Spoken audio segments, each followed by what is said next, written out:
bakunzi ba Fine FM tubararikiye gukurikirana ikiganiro Retroviseur, ikiganiro kizibanda ku busesenguzi bunyuranye mu bukungu, ubuzima, uburezi, imibereho myiza y'abaturage n'ibindi. Muri iki kiganiro kandi muzahamenyera ubuzima abanyakigali babayeho no hirya no hino mu turere. Ikiganiro kizajya gitangira saa z'umugoroba kugera saa 2, ni kuva ku itariki ya mbere z'ukwa gatanu uyu mwaka. Murararitswe ni kuri 93.1 Fine FM.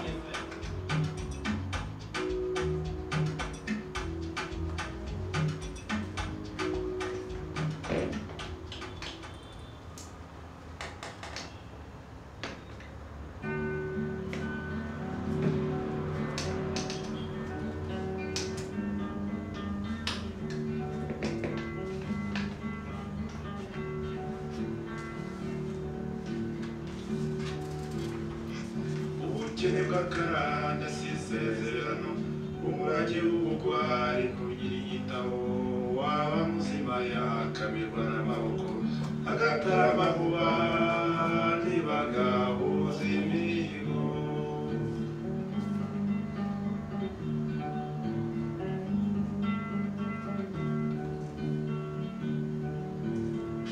duture dutunge neza dutera imbere dutekereza imishinga yaremye igihugu dukira ibigwarwa rwose tubinziramuze kuko kijyambere igomba gutsinda ikinegu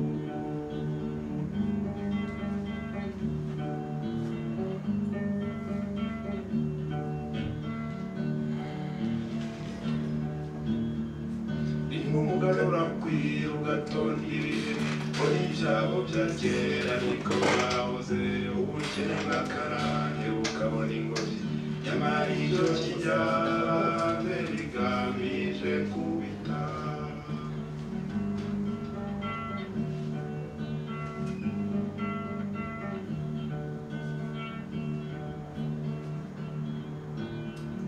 unabana se yarazi kubumba inkono akamenya no gutunda akagira ibirago akenga amayoga meza akagira ibigega nabo uwo yibarutse yamwanye n'ubunebwe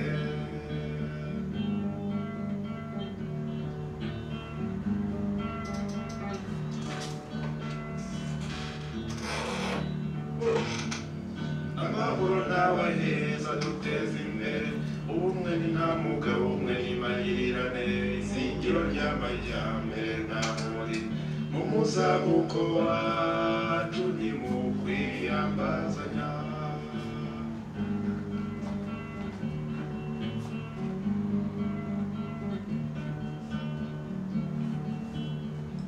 ubundi isuka yafumbira birabyibushya maze yunguka itungo bwa kikarigita n'abaturage ntibagusuzugure urashaka urugo burya haba n'abakozi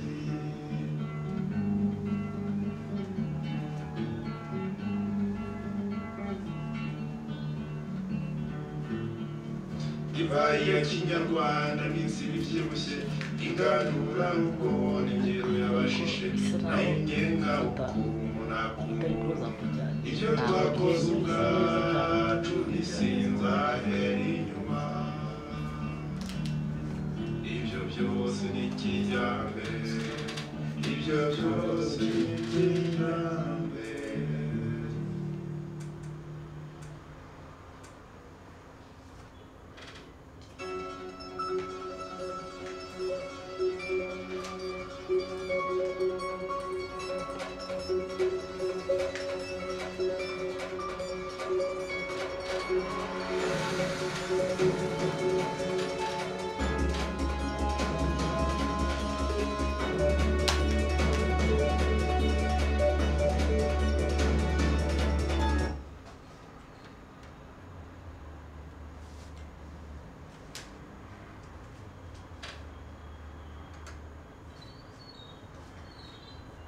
Yes, ibihe byiza kuri mwe mwese mukurikiye gahunda n'ibiganiro bya Fine FM. Uyu ni wa mwanya nanone w'ikiganiro Retroviseur Show. Uyu munsi rero tugiye kugaruka ku bintu bigiye binyuranye. Uyu munsi ni tariki ya mbere z'ukwa gatanu umwaka w'ibihumbi 2025. Ni umunsi w'umurimo abanyarwanda bose barabizi. Ubwo rero tukaba tugarutse kugira ngo tuganire ibintu bigiye binyuranye, tuvugane ku kijyanye n'ikonje twabonye, ariko nanone tunibanda cyane ku kureba ese umunsi w'umurimo uyu munsi wagenze ute, nibihe bibazo umurimo ufite muri iyi minsi. Ntabwo ndi jyenyine muri studio, ndi kumwe na Bwana Mubamana Vincent nanone kugira ngo adufashe kumva neza no gusesengura ese umurimo ni iki, twitega iki muri iyi minsi igiye gukurikira uyu munsi. Bwana Mubamana Vincent, ndakwakiriye muri studio za Fine FM. Murakoze cyane.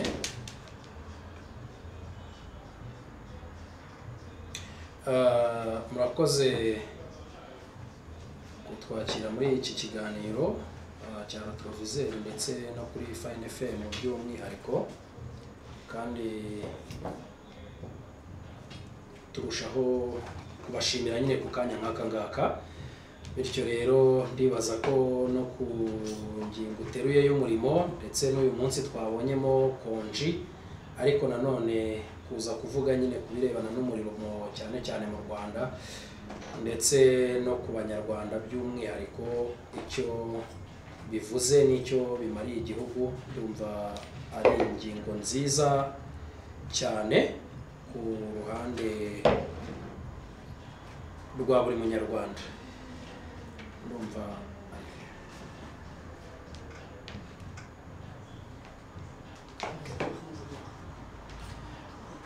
rero iyo uvuze umurimo mu bisanzwe nk'uko byumvikana, wenda ni ikintu abantu benshi bahora bavuga, ndibaza ko bitabura kumvikana ko buri muntu buri munsi ni ijambo ashobora kuvuga mu gihe kirenze inshuro wenda 8 ku munsi avuga umurimo. Ariko wakibaza mu murimo ni iki? Ubundi iyo uvuze umurimo wumvamo ibintu bitatu by'ingenzi. Wumvamo nyine umukozi n'umukoresha, ukora umurimo n'utanga inshingano zo gukora umurimo, ndetse ukumvamo n'icyo ukora uwo murimo awungukamo, inyungu akuramo, aricyo twakwita igihembo. Ni ukuvuga ngo rero ni isano iri hagati y'umukozi n'umukoresha n'igihembo, kugira ngo hagire ikintu runaka kiza gukorwa, kiza guha umusaruro bombi. Umwe asarura umushahara cyangwa igihembo, undi agasarura inyungu zivuye kuri cya gikorwa cyakozwe n'umukozi. Ubwo muri make umurimo ukaba wese wisobanura. Yego, reka twese tugerageze kubyumva kimwe nk'uko ubisobanuye. Reka ingingo tuyiterure, ariko nanone usa naho tuyerekeza muri gahunda ya leta y'imyaka 5 yo kwihutisha iterambere NST2. Iyo urebye muri gahunda usanga n'ubundi icyo leta yibandaho ni umurimo. Iyo bavuze bati hari gahunda yo guhanga imirimo 1,250,000 mu myaka 5, byanze bikunze icyo baba bitsaho ni umurimo. Iyo bavuga bati dufite gahunda yo kuzamura uburezi cyangwa gutuma uburezi bw'igihugu bugira ireme, naho wumvamo umurimo. Wakumva bavuze bati tugiye kuzamura inganda zive ku kigero runaka zigere ku kigero runaka. Aho ngaho hose ugenda wumva ijambo rigaruka mu mutwe ni umurimo. Ibyo byose bizakenera abakozi, bizakenera abakoresha. Iyo urebye muri iyi gahunda usanga nanone hari indi yari hari Bwana Mubamana Vincent, NST1 nayo yari gahunda yo kwihutisha iterambere ya mbere. Ariko nk'uko byagiye bigaragazwa n'ibimenyetso binyuranye cyangwa uko ubuyobozi bw'igihugu bwagiye bubisobanura, nabwo usanga bubibona ko iyo gahunda itigeze igerwaho.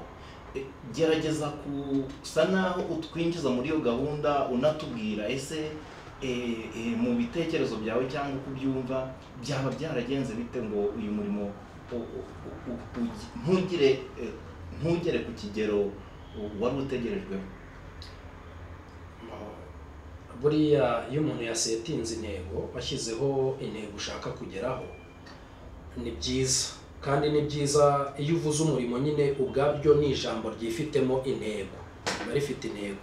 Niyo mpamvu rero ntabwo ushobora kuvuga ko ahantu hari umurimo ntushyireho intego uwo murimo ugomba kugeraho, kubera ko umurimo ari urugendo, ni urugendo ruba rugomba gukorwa kugira ngo ugere neza ku cyo wa murimo wari ugamije. Hazamo n'imbogamizi zitandukanye. Ntekereza rero yuko muri izo mbogamizi zitandukanye zishobora kuba zishingiye ku bikorwa remezo, ku mategeko, ku muco, ndetse no ku bakora ubushobozi bw'abakora umurimo ubwawo, ndetse n'imiterere y'umurimo. Muri make ushaka kumva imbogamizi zituma hataragezweho uko ibintu byari biteganijwe wenda muri iyo gahunda y'iterambere ya mbere, bikaba ari nayo mpamvu uyu munsi dufite indi gahunda ya kabiri NS2 T2, ni uko nyine hari ibyari biteganijwe bwa mbere bitagezweho, byahuye n'imbogamizi runaka zitandukanye kubera ibyo navuze, harimo ubushobozi bw'abakora umurimo ubwabo, hakabamo ndetse n'imiterere y'iyo mirimo ubwayo uburyo iteye, hakazamo ibikorwa remezo biba bikenewe kugira ngo abakora imirimo n'abahanga imirimo nyine babone aho bahera n'ibyo bubakiraho, hakazamo n'amategeko agenga igihugu kigenderaho muri rusange, ndetse wenda by'umwihariko agenga umurimo. Ariko nanone hagahita hazaho umuco w'igihugu nawe urakonta kugira ngo umurimo runaka cyangwa imiterere y'imirimo ibashe gushoboka, cyangwa se n'ihangwa nayo ibashe kurokoka za mbogamizi twagiye tuvuga, ikomeze kubaho, ntusanga ari umurimo uvutse uyu munsi. Muri izo mbogamizi rero nanone ntitwabura kuvuga yuko hari ukuba hari imirimo ivuka ikenewe kuremwa mishyashya, ariko hari no gushimangira no gukomeza kubungabunga iyari ihari. Rero mu gihe cy'iyo gahunda y'iterambere ya mbere, usanga yuko harimo n'ibyabayemo bitabungabungaga imirimo ihari, ari nayo n'uyu munsi muri gahunda ya kabiri hagomba kurebwa nimba koko mu ngamba zifatwa zo guhimba imirimo mishya hagomba kuba hari ingamba zihamye zikomeye kuruta zo gutuma ahubwo yayindi nayo isanzwe ihari isigasirwa. Kuko buriya kugira ngo ujye imbere no kubanza guhamya ibirindira aho uri, ugashika mugakomera, sino nujya guhaguruka uraza kugwa kuko aho uri hadashikamye neza. Ndumva rero mu mbogamizi twavuze ibyo uko ari bitanu ngire ngo mvuze biri mu mbogamizi zateye kuba umurimo utarazamutse ku rwego rushimishije, n'uyu munsi ugisanga abantu bataka ubushomeri, abandi bataka yuko imirimo bafite wenda nta kamaro ifite. Hari abayifite batayita imirimo, ugasanga umuntu akora mu kabari, ni umuseriveri cyangwa ni barumani cyangwa n'umuyobozi w'akabari, ariko mu by'ukuri wamubaza tukora iki, ati ngiye nta kazi mfite ndi umushomeri uzandangire, nyamaze mu by'ukuri ni umurimo. So igihari rero ni uko ari byo navuze yuko kureba imiterere y'imirimo ubwayo kugira ngo ihabwe imbaraga cyangwa abantu bumve ko ibyo bakora ari umurimo kandi ari akazi kabatunga, ni uko hagomba kunozwa neza imimerere y'iyo miterere y'uwo murimo umuntu akora, bityo na ya mategeko n'umuco bikaza kubiha forme, bikayiha umurimo icyanga kugira ngo ba bantu babashe gukora bene uwo murimo. Imirimo rero yo ni myinshi, irahari myinshi, ariko uburyo abagomba kujya kuyikora bayijyamo n'uburyo bayihitamo bishingira cyane cyane uburyo imiterere y'iyo mirimo yubatswe, ndetse n'amategeko akagerageza kuyiha isura nziza, cyangwa se sinzi ukuntu nabyita, gutuma igaragara nk'imirimo koko, ntigaragare nk'amaburacyenda abantu ntibajye kubikora ari amaburacyenda. Abakarani bikorera imizigo nabo bakora akazi nk'uko transport zose zikorwa, cyangwa se ubundi buryo bw'imirimo iteye. Abo bakora mu kabari navuze, hari abandi abayede baba bari mu kazi, umuntu akavuga ati ngewe profession yanjye ndi umutete, mugani nk'uko bivugwa, bavuga ati ngewe profession yanjye ndi umutete, ndi umuyede, ntiwirirwe ujya gushaka andi mashuri yo gukora ibindi. Nimba uri umuyede muri mekanike, ugasanga koko ni umuntu uri professional mu gufasha abakanishi cyane nimba ari umuyede mu gifundi cyubaka mu bubatsi ugasanga arabizi ibice bigize byose iyo mirimo. So mu uko rero mu bibazo by'umurimo mu mbogamizi zirimo ntekereza yuko hari hakwiriye kongerwamo imbaraga nyine muri iyo mirimo igaragara nk'ahatari imirimo uko abantu babivuga babifata nk'amaburakindi. Usanga bo bivugira ngo biriya nyine ngo ni ukuba nshaka aho mpagaze, ahubwo bigahabwa imbaraga kugira ngo byitwe umurimo. Ni amategeko agomba kubizamo. Kuri ino ngingo mu byo twavuze nyine umurimo ushingiraho yuko mu mbogamizi zabayeho harimo ubumenyi n'ubushobozi bw'abakora umurimo. Ubwo tuvuye ku gice cy'imiterere y'umurimo. Ubumenyi n'ubushobozi bw'abakora umurimo, hano usanga abanyarwanda benshi no mu muco dufite hano mu Rwanda tuzi yuko umuntu wese ukora akazi agomba kuba yarize kwiga uko abantu tubyumva mu myumvire yacu nk'abanyarwanda. Wenda reka mvuge gutyo ku gice kuba ariho turi, usanga bazi ko kwiga ari ukwicara muri cya kintu cy'ishuri hahandi cya cyumba cy'inkutenye n'umuryango n'umwarimu kuri imbere. Ariko moshere reka nkubwire yuko n'iminsi irigisha. Iminsi n'umwarimu ukomeye cyane ku bantu, ariko kugira ngo wigishwe n'iminsi nuko uba ufite ubushobozi bwo kureba isomo iminsi kwigisha. Hari abantu bigira ku isoko ry'umurimo, ku kibuga cy'umurimo muri make.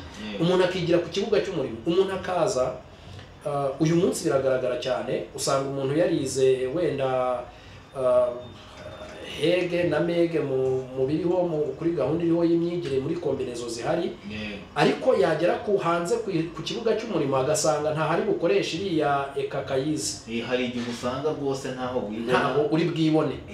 Noneho buriya isoko ry'umurimo uritangirira neza aho uri, ko umurimo ucingira nanone aho uwukorera. Ugasanga ibyo wize aho uri imirimo ihari ntago ushoboye, ntabwo uhuza nayo, ntabwo uri qualified cyangwa ntabwo wisangamo, ibyo uziwe ntabwo bihakenewe. Bityo ugatangira kuba utegetswe gushaka uburyo uhindura ubumenyi bwawe ukajyana n'imirimo iri ku kibuga uriho ako kanya. Yego, ukiri aho ngaho bikunda kugaragara ukabona umuntu yize mate physique, ariko yabona amahirwe y'ikigo kije gutraininga abantu igihe gito akabyo yigira mukabona ibyo byamufashije. Buriya ishuri ngire ngo hari igice cy'amashuri atandatu yisumbuye babyitaga ngo ni imanite. Ngire ngo ni nako mu Kinyarwanda nibwo umuntu aba abaye umuntu. Ni ukuba ubaye umuntu usa n'uvutse bushyashya mu isi y'abantu, ukabasha kugira ubushobozi mu mutwe bwo kumva ibintu bimwe n'ibindi. Ushobora kugira utuntu dutekereza, ukagira ibitekerezo runaka ushingira ku bumenyi. Ngire ngo habaye na gahunda nziza mu mashuri yari ihari yo kwiga ubumenyi rusange, icyiciro rusange, ukiga byose ukabivanga, ukamenya agafizike, ubwo bugenge, ubutabire, ubumenya muntu, amateka, imibare, ukavangavanga byose. Noneho ukagenda ucayuka gake gake kuzamuka bitewe nyine n'ikibuga cy'umurimo ushaka kujyaho. Ariko ibyo hari ababishidikanyaho bakavuga bati bisi byo ni ugukerereza abantu. Buriya ukererwa navuga yuko biterwa n'uruhanda bireberamo. Nimba we yarahagurutse mu rugo iwabo afite ikibuga cy'umurimo ashaka kwinjiramo, niyo mpamvu hari ibyo bita imyuga, yakabaye ahita anyura muri ya myuga agahita avuga ati ngendeye kwiyigira wenda guhinga kuko nibyo n'ubundi nkora, nicyo kibuga ndimo, nibyo nshaka gukora. Bityo bimurinda kujya kwirirwa yiga za shimi na za biology wenda adakeneye. Ariko umuntu utaranyuze hariya hirya ntabwo hano muri societe bamufata nk'umuntu ufite ikintu azi. Buriya societe iribeshya. Uyu munsi abantu baduhatse mu mafaranga bafite wa mugano uko bivugwa ngo agatubutse, sibyo? Ntago ari abantu bize amashuri menshi. Amashuri kandi ni isoko nayo ni intandaro yo gukena, kubera yuko iyo uyatwaye nabi ntiwumve impamvu wagiye ku ishuri, ya mashuri akubera umutego n'imbogamizi. Ugasanga ukavuga uti mfite diplome wenda mfite lisanse cyangwa mfite iyo imanite, umuntu urambona mvuye mu ishuri nkajya gukata icyondo kubumba amatafari y'inkarakara, umuntu uzambona ndi umuseriveri mfite lisansi wenda mu mibare n'ibindi umuntu uzambona ugatangira kwirimita mu gushaka ubushobozi kandi iyo mirimo uri gupinga uri kunenga niyo mirimo wari buhereho cya gishoro wirirwa uvuga ko udafite ukakibona niho wari gutangirira winjira nimba warize wenda tuvuge ubucungamutungo ukinjira mu kabari uri umuseriveri bageraho bagashaka umubarumana atari ko buriya ntize kubara neza amafaranga no kuyacunga ukongera nanone ukasohuje ukamukonvenka yuko uzi neza iby'icungamutungo agatangira kukubona ntakubone nka diplome abantu mu bijyanye n'ubushobozi bw'umurimo uyu munsi ikibazo dufite hano hanze usanga barapresenta diplome cyane kuruta gupresenta ubumenyi buri mu mitwe yabo umuntu akaza gukanga ati buriya njyewe nize wenda ndi umwenjeniyeri nize génie civile ndangije muri Kiste cyangwa i Butare ibiki n'ibiki mu yandi mashuri abyigisha ati rero iyi chance ngomba kuza nk'umwenjeniyeri ukamba ibihumbi by'akayabo nyine nk'iby'umufundi w'umwenjeniyeri ariko wamugeza ku kibuga cy'umurimo ugasanga no kugucira umurongo muri software zisanzwe nta bishoboye cyangwa se ukanasanga no gufata igishushanyo kiri hariya kimanitse imbere ye kugifata ngo agishyire mu bikorwa gishyire ku butaka hasi akizamura gihinduremo inzu yanzu yari iri mu bitabo bishushanije ayihindura inzu iri ku kibuga ugasanga nta bishoboye ugasanga kumubwira ati bari abantu batanu b'abayede n'umufundo umwe bari hariya bayobore ugasanga ntazi icyo ari bubakorere so rero abantu bagomba kumenya yuko ishuri ni kimwe ufiteyo bwa bushobozi bw'ishuri ariko hari ikibuga kiri challenge hari ikibuga gifite ibyo kikubaza ukeneye kwereka yuko koko ibyo uvuga mu rupapuro ufite biri mu mutwe wawe bishobora no gushyirwa ku butaka ahagaragara ngo bikorwe bijye mu kazi so rero niyo mpamvu mu bumenyi abantu uyu munsi bagomba kwitondera icyo bita amashuri n'abanyeshuri bayarimo uyu munsi badukurikiye cyangwa bazadukurikira cyangwa bumva neza icyo umurimo uvuze hanze ahangaha bagatandukanya ubumenyi bwa diplome bw'impamyabumenyi bafite nk'igihamya ubumenyi ariko cyo ubwacyo ntabwo gihagije nimba ibyo ngibyo gihamya udashobora kubikora muri rusange nimba warize amategeko ukaba ushobora kugenda ugafasha umuturage usanzwe uri hariya hasi ukamufasha mu kumva ikibazo afite mu buryo bw'amategeko ndetse no kumuharurira inzira y'uburyo yagikemura mu buryo bw'amategeko nimba ibyo utabishoboye kwirirwa umubwira ko wize amategeko ntacyo bimaze azakurikira wa muturage usanzwe ubimubwira akamubwira ati buriya nitujya hariya tukagira gutya babandi b'abamami nyine babikoraga ku ruhande ariko ugasanga rimwe na rimwe ibyo bavuze kandi nibyo kubera ko ubumenyi babukuye mu bikorwa bihari bya buri munsi yahuye nabyo mu bunararibonye afite. Yes, reka twongere tubabwire ko ikiganiro ni Rotorovizeri show nitwa Aimable Twizere ndacyari kumwe na Amwubahamana Vincent Feriye turi kuganira ku murimo. Uyu munsi ni umunsi w'umurimo. Reka dukomeza twibaza Bwana Amwubahamana, ese hakorwa iki kugira ngo uyu murimo noneho ugira agaciro na cyakiyede cyangwa na bwa bukarani ya mirimo isa naho ifatwa nk'iciriritse biragenda gute usa n'ugaruka no kubihuza n'amategeko nk'uko wari wabivuze biragenda gute ngo uyu murimo ugira agaciro? Igihari buriya nk'uko nabivuze kugira ngo umurimo ugira agaciro mu Rwanda uwo ari wo wose nuko ibirebana n'amategeko ibirebana donc inzego zose z'ubuzima bw'igihugu bishyira hamwe kugira ngo bishyigikire buri bwoko bw'umurimo cyangwa se buri miterere y'umurimo kuteye n'abawukora bibahesha agaciro kandi bawugiriremo agaciro. Kugira ngo umurimo guhesha agaciro nuko hari icyo ukuramo kibasha kugutunga. Iyo ugiye kureba uyu munsi usanga abantu benshi binubira yuko ibyo bakora n'ibyo bakuramo bidahuye. Umuyede wiriwe kuri shansi hasi atunda amabuye yikorera imicanga bamukoza hirya bamucura bufuni na buhoro akava mu gitondo saa moya akagera saa 11 ari gukora iyo mirimo akavuga ati ariko buri amafaranga mu mpemba ni makeya. Wajya kureba ya mafaranga hembwa ukavuga ati ariko koko wa mugani nimba ari 3,500 hembwa cyangwa 4 aya mafaranga ni icyo umuntu yayakoramo ku munsi ngabashe kurya kuva mu gitondo arye na nimugoroba aguremo imyenda akodeshe n'inzu y'uyu munsi n'ibindi. Wajya kubitera imibare ugasanga ntibigwamo ukavuga atari uyu muntu koko akwiriye kongererwa amafaranga. Ubwo ni kuri cya gihembo kugira ngo umukozi n'umukoresha babashe kuryohana neza noneho bakora umurimo. Wagera ku ruhande rwa sebuja ugiye kumubwira uti ongera amafaranga, nawe akakubwira atari ko kimbwira ngo nongera amafaranga uragira ngo nyakure. Ninongera amafaranga y'umukozi ay'ubukoda aragabanuka kugira ngo nyakureho, wenda nimba ari abacuruza mu iduka. Se ninongera ay'ubuko ninongera umushahara w'umukozi imisoro biraza kugenda bite? Ngewe ndaza gukodesha inzu yo guturamo no gutunga abana guta, amashuri araza kugabanuka. En fait iki ngiki kikubwira yuko ni ikibazo rusange kitatekererezwa ku nguni imwe. Ni ukureba ubuzima rusange bw'igihugu kugira ngo icyo umurimo ugamije n'icyo abantu bawukuramo byose bigende biri hamwe.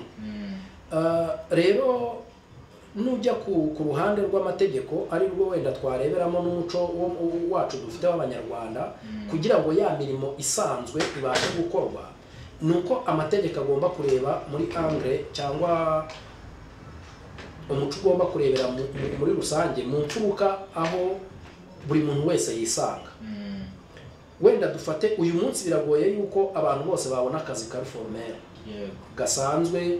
Akangaka ubundi kera bavugaga yuko umuntu agomba gukora akazi ka leta akabona contract n'ibindi n'ibindi. Udafite contract kugira ngo nta kazi ufite. Umva ngo udafite contract byo biba ari ibicika.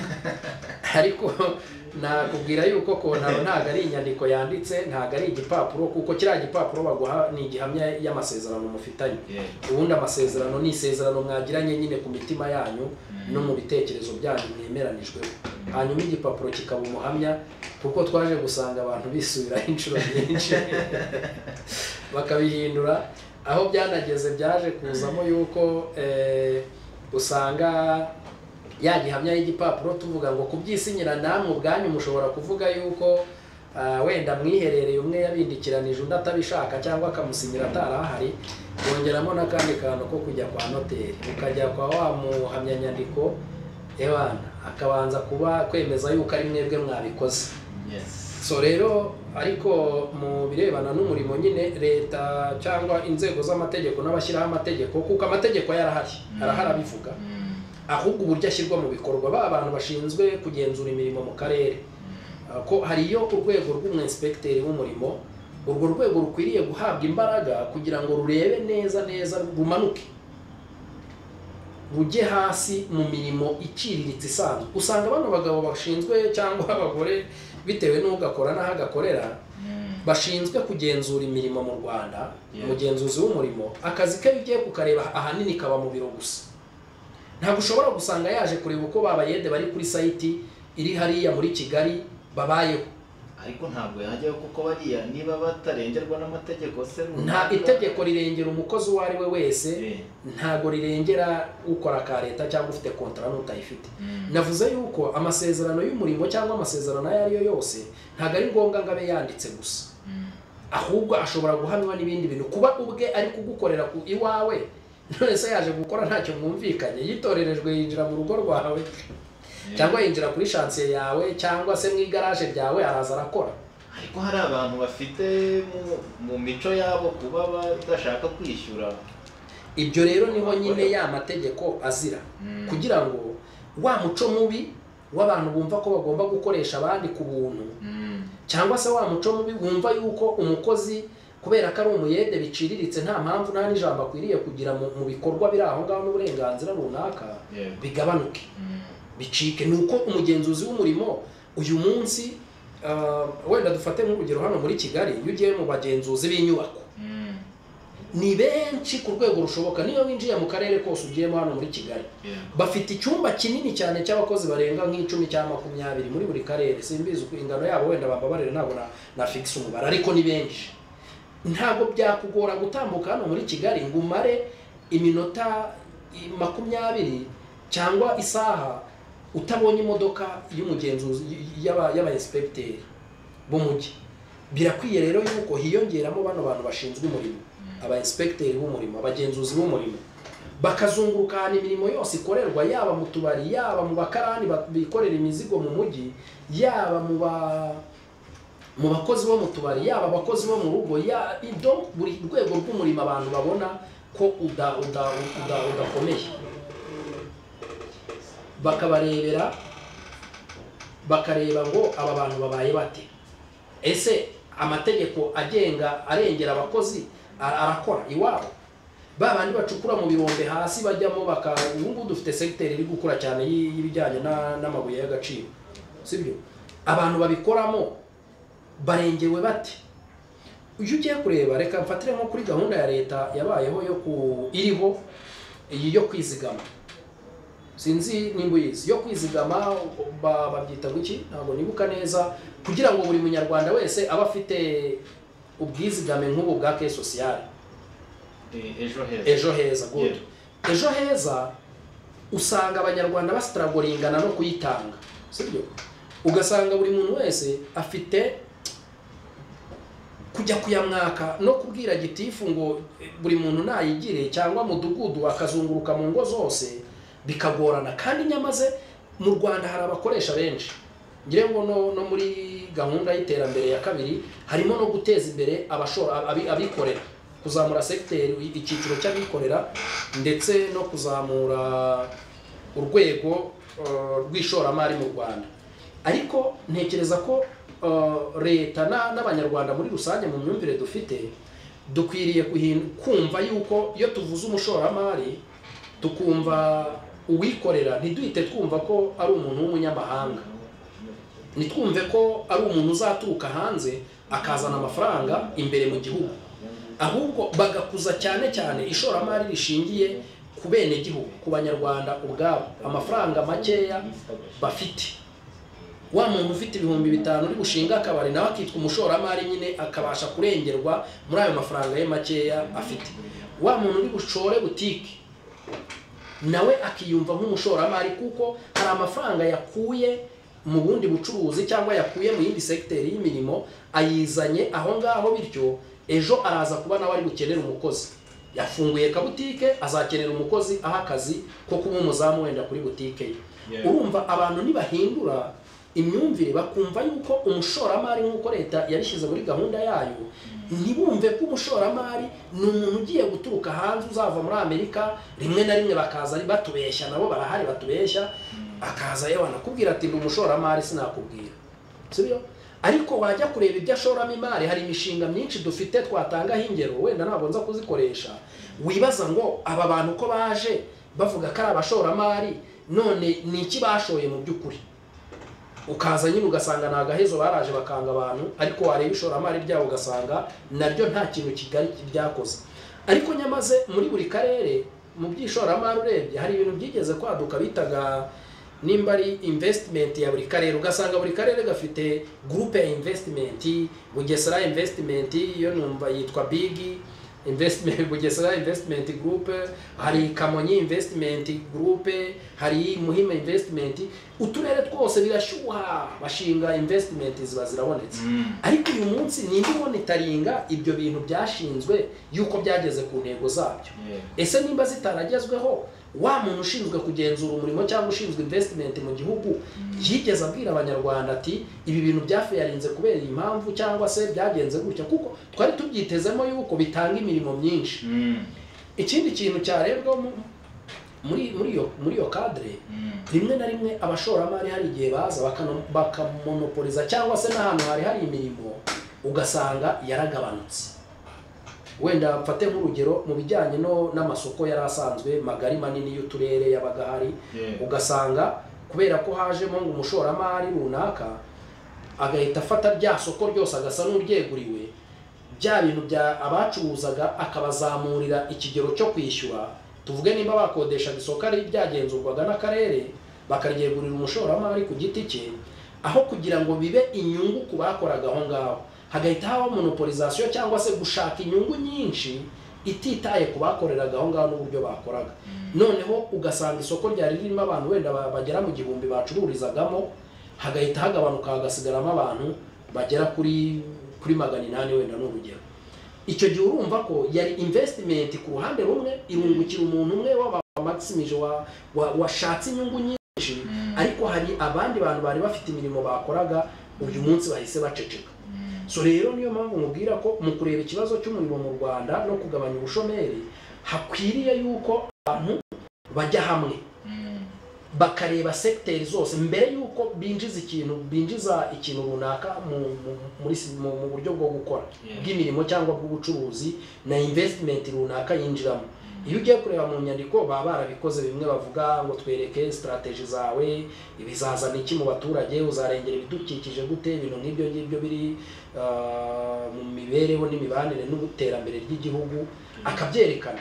Ariko wa mugenzuzi w'umurimo niwe ndi kugarukaho, ntabwo wamubaza ngo wigeze ujya kureba cya kigo twabonye muri RDB kivuga ko kize gushora imari mu Rwanda cyadepoje inyandiko cyerekana ko kigiye kuzamura imibare wenda y'abantu 500 kizaha akazi, cyarakabahaye koko?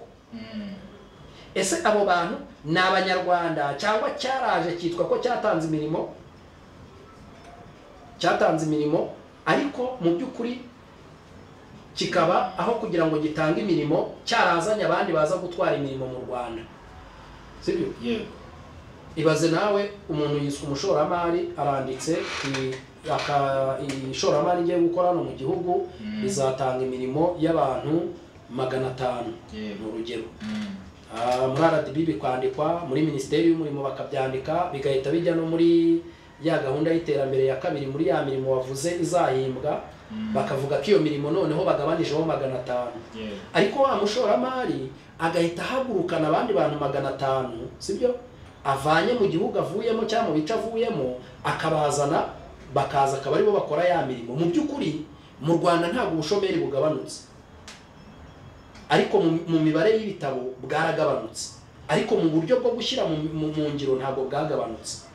Aho ngaho niho ndi kukubwira yuko rero umugenzuzi w'umurimo mu karere muri Minisiteri y'Umurimo bakwiriye kujya bagenzura ya mashoramari yavuzwe, za nyandiko zanditswe kugira ngo umuntu ahabwe akazi, sibyo? Muri za projet zo kubaka njya nzibona nyinshi, iyo bari kuvuga ati wenda tugiye kubaka centre de santé ahangaha, baravuga ati dukoze ipiganwa ry'abiga umushinga, abiga umushinga bakavuga ati uyu mushinga ugiye kuza hano uzagabanya ubukene, agace uzakorerwamo bazaha akazi abayede barenga 10 cyangwa abantu muri rusange, hari imirimo igera ku 100 izahabwa aba bantu mu gihe wenda cy'amezi 3 iyi centre de santé izaba nani iyo nyubako izaba yubakwamo, n'ibindi ishoramari rizakorwa gutya, bazacukura amabuye hano, nyine amafaranga agiye kuza muri ako gace. Yes, reka tubwire abadukurikiye ko bashobora kuduha nabo ibitekerezo muri iki kiganiro. Ikiganiro cyitwa Retroviseur. Nawe umurimo hari uko wumva, nawe hari imbogamizi wumva umurimo ufite uyu munsi, duhamagare kuri 078 56 13 64 9, ni 078 56 13 64 9. Nawe hari uko umurimo wumva, kandi tunongera kubibutsa ko ibiganiro nk'ibi ngibi nanone ushobora kubireba kuri YouTube channel yitwa Retroviseur TV. Nanone ushobora gukurikira gahunda n'ibiganiro bya Retroviseur kuri Facebook, Twitter cyangwa Instagram, hose ni Retroviseur. Tubibutse ko turacyari gusesengura tureba imbogamizi umurimo ufite muri iyi minsi.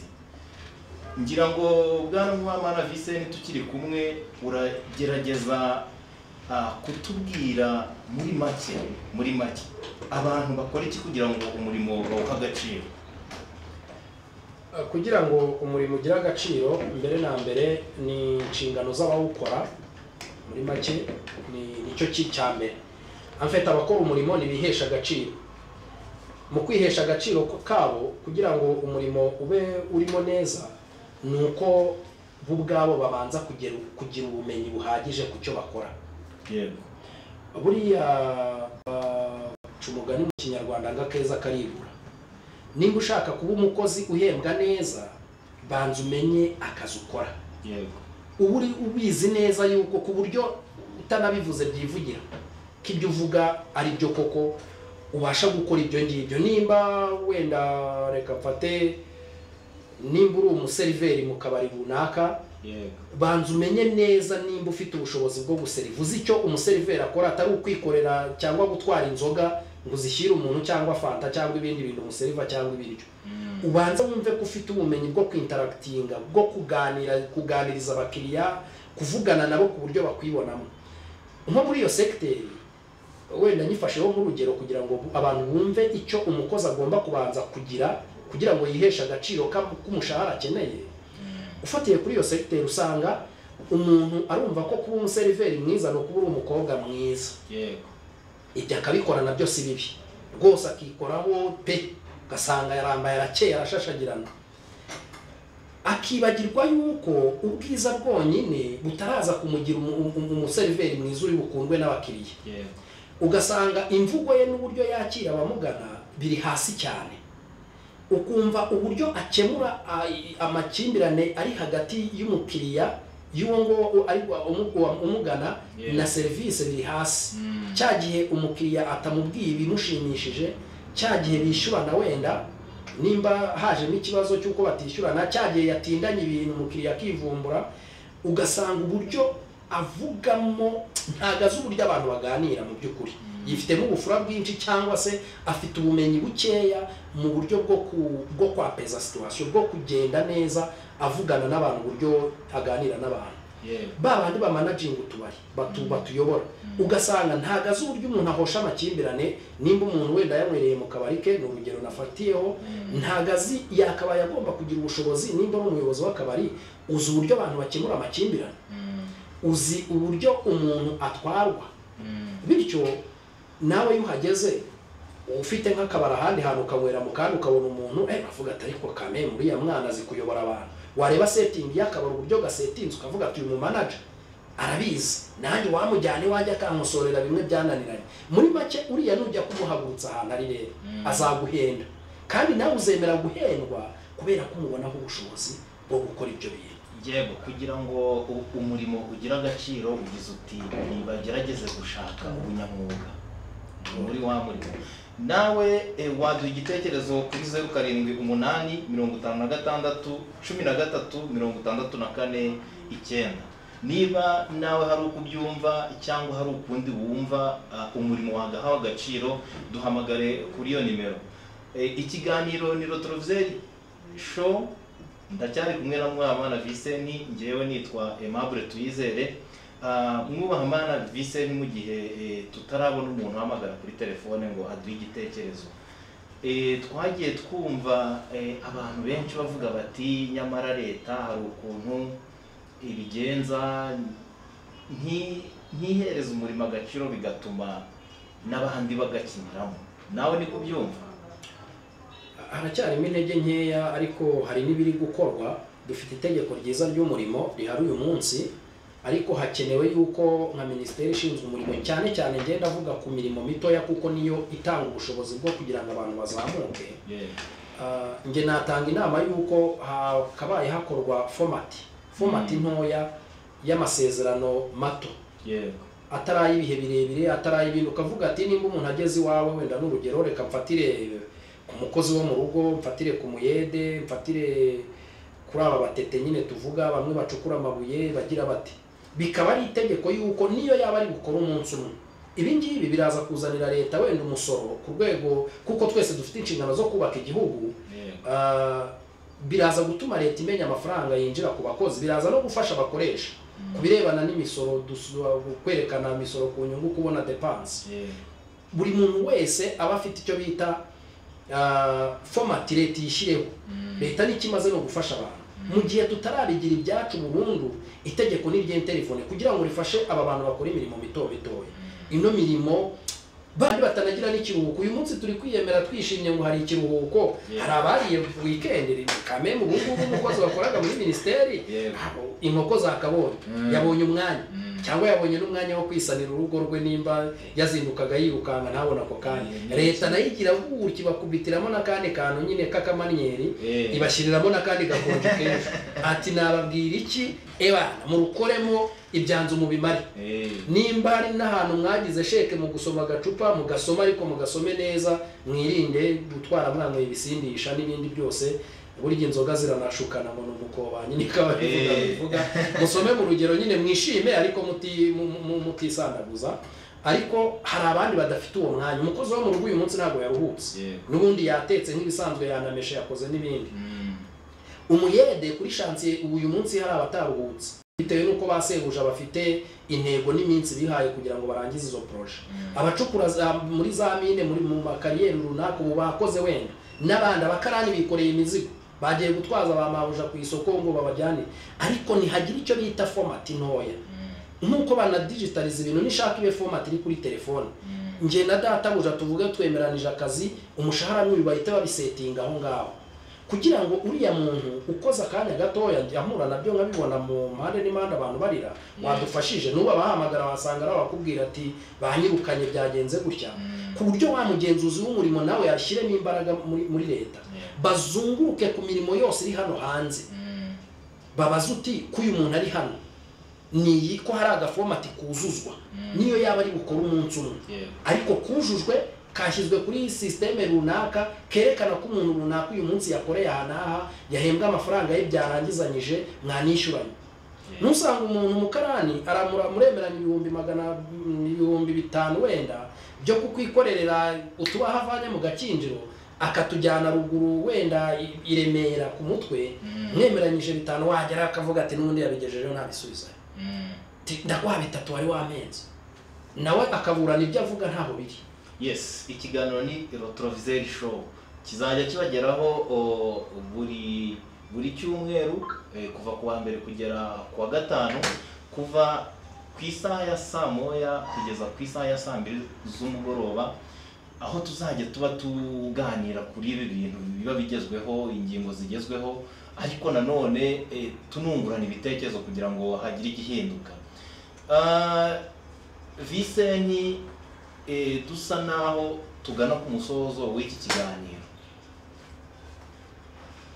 Leta ko ishyiraho amategeko, abayubaha bakaba bahari, abayubahiriza bakaba bahari, abashinzwe kuyagenzura bakaba bahari, ni iki gishobora gutuma noneho na gahunda ya leta yihaye itagerwaho kandi mu by'ukuri ubona nta kintu na kimwe kibuze?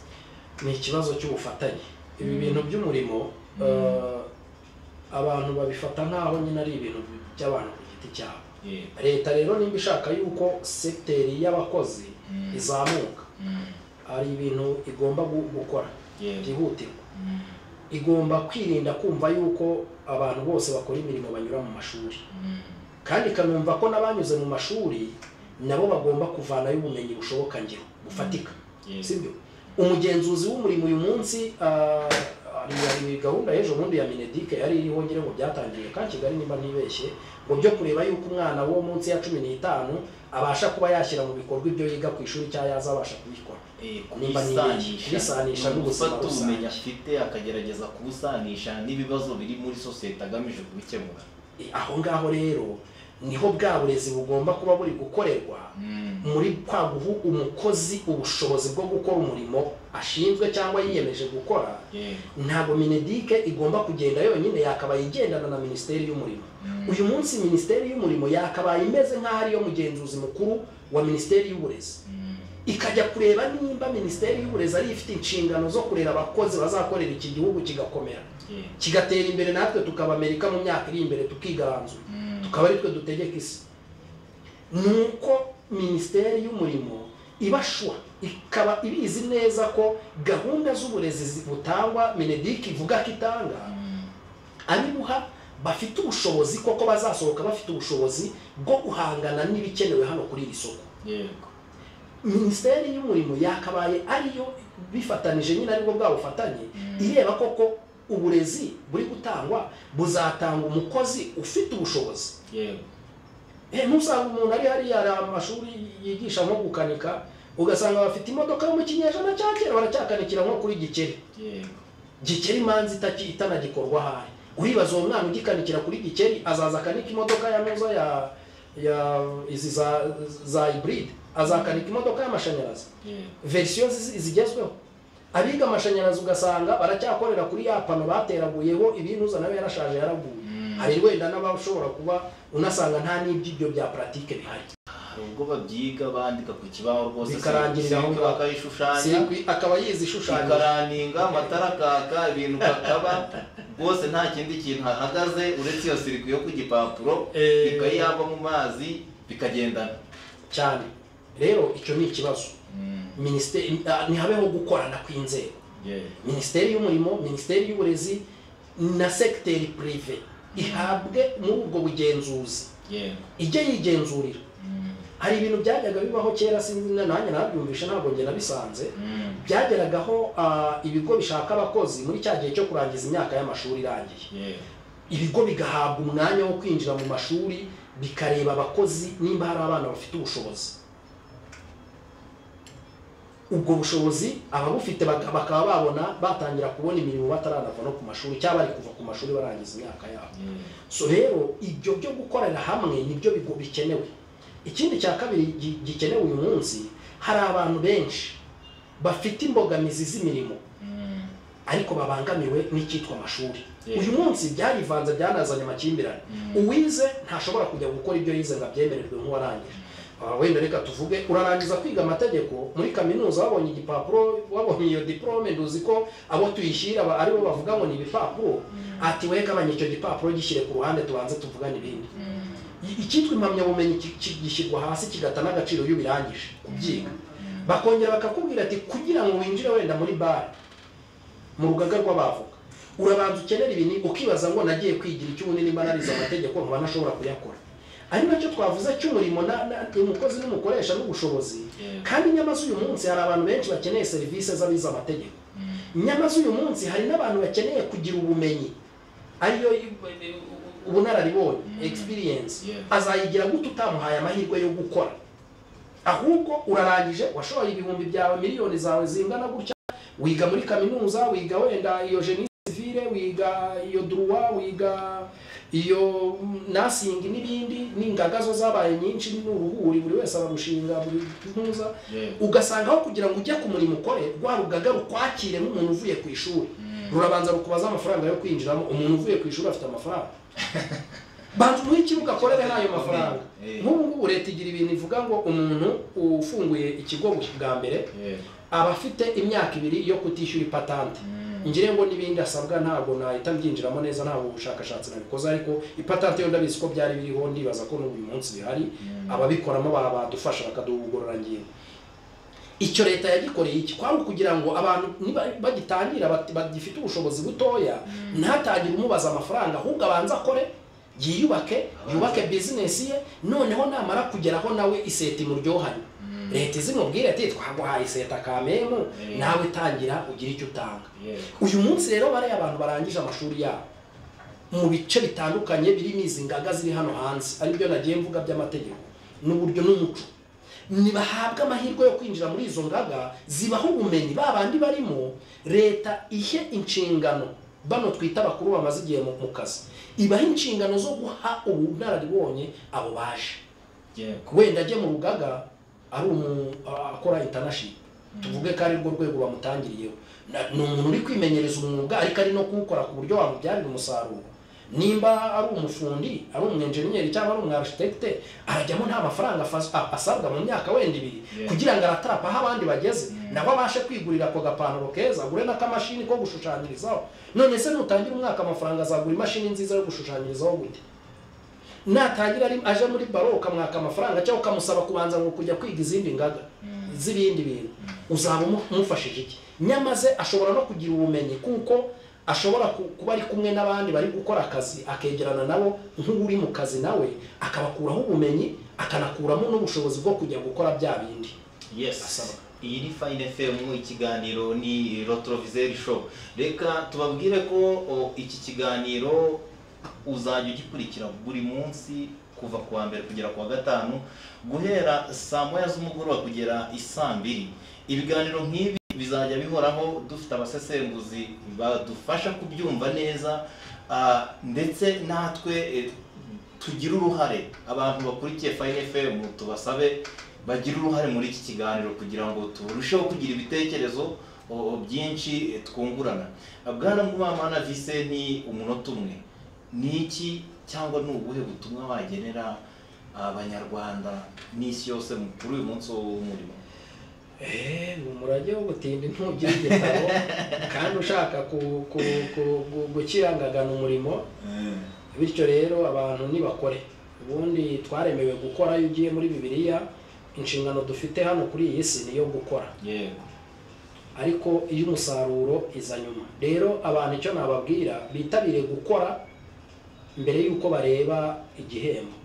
Igihembo kiza kubera ko wakoze. Nudakora ntabwo igihembo kiri buze. So rero abantu nibahaguruke bajye gukora. Hanyuma kuri uyu munsi w'umurimo, icyo numva nakifuza kuri leta, kuri minisiteri y'umurimo, kuri minisiteri y'uburezi, hari ikintu nifuza ko bakwiriye gukoraho, wenda tuzakiganiraho ubutaha, tunakiganire n'abandi nyure muri izo sekiteri z'imirimo zitandukanye. Bano bahungu bakora imirimo yabo bibangamirwa n'amashuri. Umuntu umaze imyaka 5 mu bukanishi ajyeho ikigo gishobora kureba ubumenyi afite n'ubushobozi afite, kimuha impamyabumenyi ngiro, atari uko agiye kwicara mu ishuri. Umuntu umaze imyaka 10 ku gifundi cye yubaka amazu yarayahagaritse muyatuyemo, ni gute umubwira ko kubera ko adafite lisanse adashobora kujya mu rugaga nk'umwenjeniyeri nk'abandi? Ntabwo igipapuro aricyo kigira umuntu umunyabwenge, ahubwo ibyo akora n'ibyo yakoze nibyo byamugize umunyabwenge. Rero ibyo ndumva minisiteri y'umurimo binyuze muri iki kiganiro wenda muzabikoreho, ize igira ikifasha abo bantu, nabo bajye bajya kudepoza avuga ati ndava mu igaraje njye mu rindi kubera ko bemera ko mfite ubu bushobozi, cyangwa se ndajya nanjye gushaka akazi nk'umwenjeniyeri kubera ko nabyigiye kuri tele kandi ndabimenya. Ibizamini bishingiye kuri ibyo bintu leta yevariye ubushobozi bwagisanga koko mbishoboye. Reka dushimire abantu bose bategeze bakuraho urushinge kuri 93.1. Ni Fine FM, ikiganiro cyari Retroviseur Show, kandi tubabwira ko ari ikiganiro gihoraho. Ubwana Mwubamana Vincent, turagushimiye ku musanzu w'uyu munsi. Murakoze cyane, kandi nakagaruka ndetse n'ibitekerezo bya buri wese yishimire gutanga ibitekerezo bye muri iki gihugu kugira ngo igihugu cyubakire ku bitekerezo bihamye, ndetse n'amakosa hari n'abatekereza nabi bakosoke kubera ko byamenyekanye. Murakoze. Yego, reka duhurire kuri mikoro nk'izi ngizi ejo saa 9 zuzuye.